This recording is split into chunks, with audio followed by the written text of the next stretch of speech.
was a special holiday on the island of Sodor.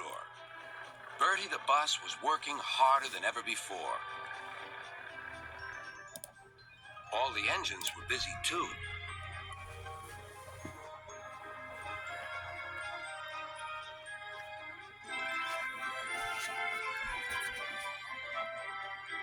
Duck was waiting for his next journey.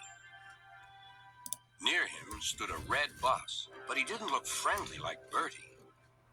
The bus growled as he gazed at the happy passengers. "Stupid nonsense," he grumbled. "I wouldn't have brought them if I'd known. I'd have had a breakdown or something." "I'm glad you didn't," smiled Duck. "You'd have spoiled their fun." "Bah! Enjoyment is all you engines live for. One day railways will be ripped up." Duck felt shocked at such an idea. "We have a friend called Bertie, and he's a bus, but he likes the railway. Sometimes he teases us about it, but he'd never want to see it ripped up." Growled the bus. "I know Bertie. He's too small in size to be of any use." Duck took no notice. "That bus is silly," he thought, as he steamed away. At the junction, Duck told Oliver all about him. "I call him Bulgy," chuckled Oliver, and then he puffed happily away.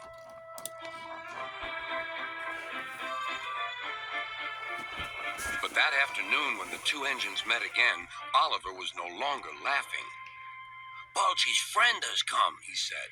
"He's rude, too. He's taking Bulgy's passengers home and leaving Bulgy free to steal ours." "But he can't," objected Duck. "Bulgy says he can get them to the big station before us." "Rubbish," replied Duck. "It's much farther by road." "Yeah," continued Oliver, "but Bulgy says he knows a shortcut."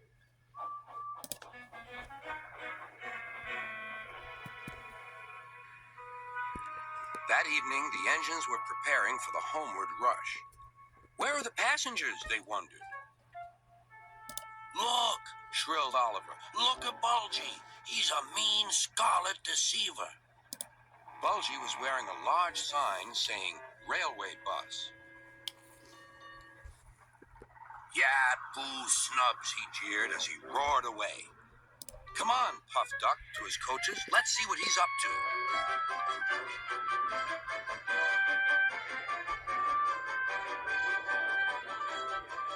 Duck wanted to get back at Bulgy, but he wasn't sure how.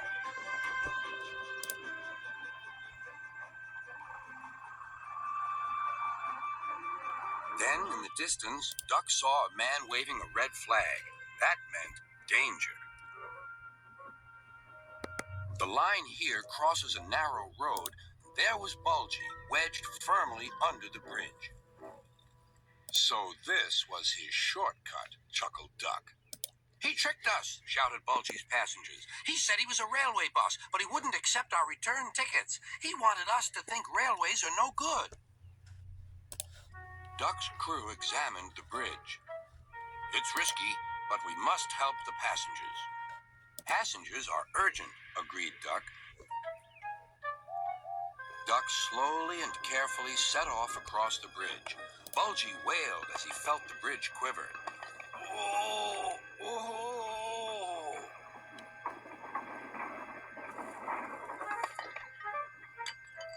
"Stop!" he shouted. "It might fall on me." "That would serve you right for telling lies," said Duck. But the bridge didn't collapse. Duck made good time, and all the passengers caught their trains. The bridge is now mended, not unfortunately Bulgy and his ways. He never learned sense. He's a hen house now, and his lies can do no harm. The hens never listen to them anyway.